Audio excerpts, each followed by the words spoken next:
Carrera Tips, Sunday, March 22, 2026. Meron tayong 10 races.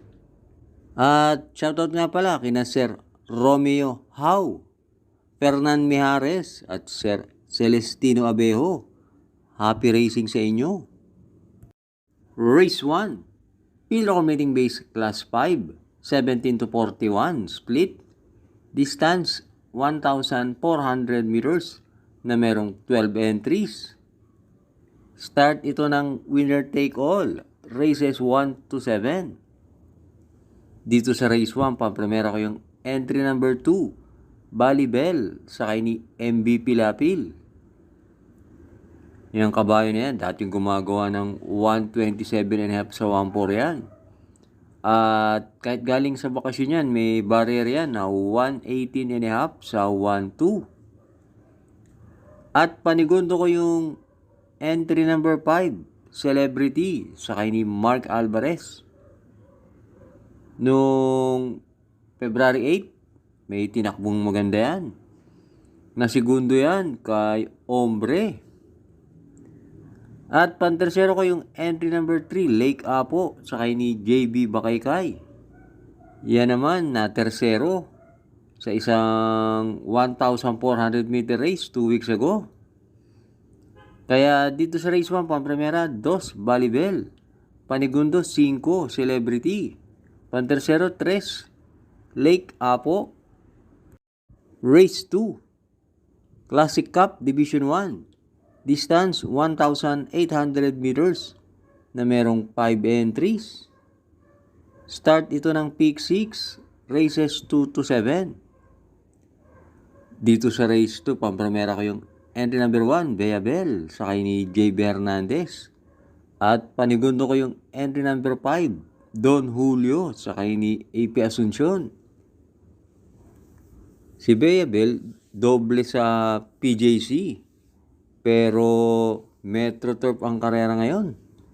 Tingin ko magandang laban ito between entry number 1 and entry number 5. Diskarte na lang magkakatalo to. Kaya dito sa race 2, pampremera 1, Beabel. Panigundo 5, Don Julio.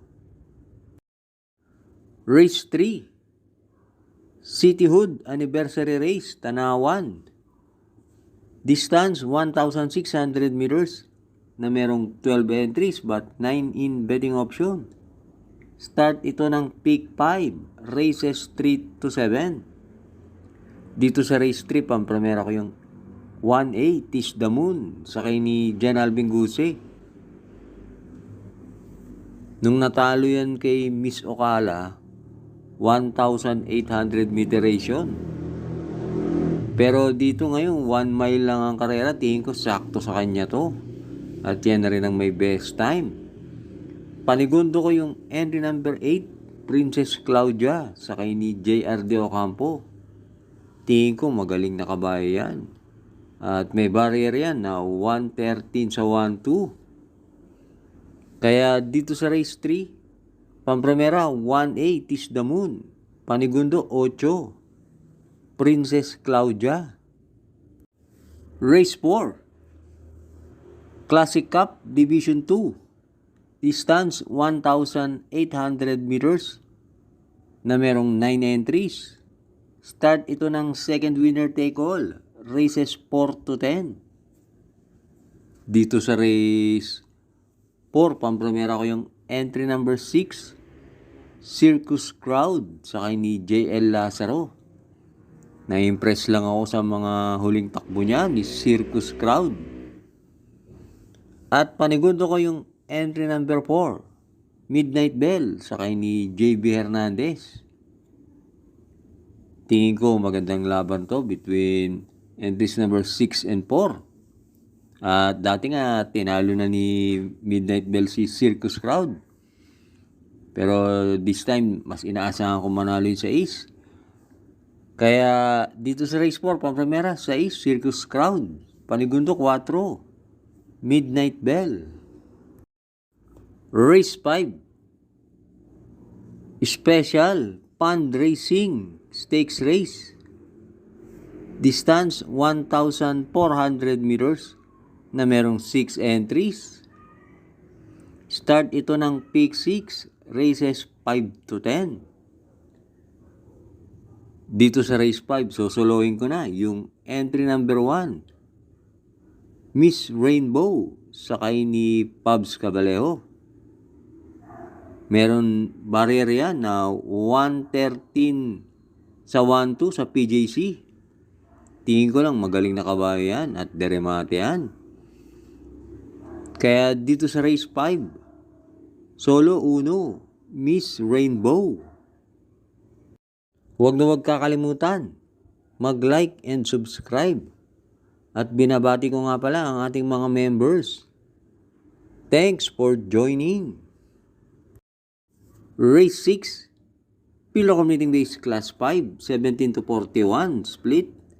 Distance 1,400 meters na merong 9 entries. Start ito ng peak 5, races 6 to 10. Dito sa race 6, pampromera ko yung entry number 4. Essential Lady, sakay ni si Espare. Yan si Essential Lady nung Sabado. Na segundo yan kay Best Shot sa PJC. At panigundo ko yung entry number 5, Potential, sakay ni AP Asuncion. Galing sa panalo yan. Tinalo niya si Himanshi. Kaya dito sa race 6, pampromera 4, Essential Lady. Panigundo 5, Potential. Race 7, Pilo Commuting Base Class 4, 42 to 56 split. Distance 1,400 meters na merong 14 entries but 13 in betting option. Start ito ng peak 4, races 7 to 10. Dito sa race 7, pampremera ko yung entry number 3, Kie, sakay ni Jeff Sarate. Impressive yung first official run yan. Tingin ko magaling na kabayo yan. At panigundo ko yung entry number 14, Dreaming Always, sakay ni JB Hernandez. Nung February 22, napang-apat yan. Nung manalo si Let Her Cook. Kaya dito sa race 7, pampromera 3, Kie, panigundo 14, Dreaming Always. Race 8 na tayo. Pilo Commuting Base Class 3, 57 to 70. Distance 1,600 meters na merong 11 entries but 9 in betting option. Dito sa race 8, pampremera ko yung entry number 2, Resonant, sakay ni JT Pabilik. Yun mga huling takbo, malalakas ang nalabanan ni Resonant. Pero itong lineup na to, kaya na niya to. At sa tingin ko, kaya niyang gumawa ng 139 sa 1 mile. At panigundo ko yung entry number 8, Iridescent, sakay ni MP Laloma. Pag nakabandera yan si Iridescent, tingin ko may panalo rin yan, matapang mauna yan. Kaya dito sa race 8, pampremera 2, Resonant, panigundo 8, Iridescent. Race 9, Pilo Commuting Base Class 4, 42 to 56 split. Distance 1,400 meters na merong 7 entries. Dito sa race 9, sisingilin ko na yung entry number 7, Hakim, sakay ni JM Storke. Mababa ang laban na to para kay Hakim. At maganda pa ang numero ni Hakim, nasa pinakalabas. Kaya dito sa race 9, solo 7, Hakim. Race 10, ang ating last race. Pilo Commuting Base Class 5, 17 to 41, split. Distance 1,400 meters na merong 10 entries. Dito sa race 10, pampremera ko yung entry number 10, Pasty, sakay ni Dan El Camanyero. Yan si Pasty, napapalaban yan kina May 10, right or wrong.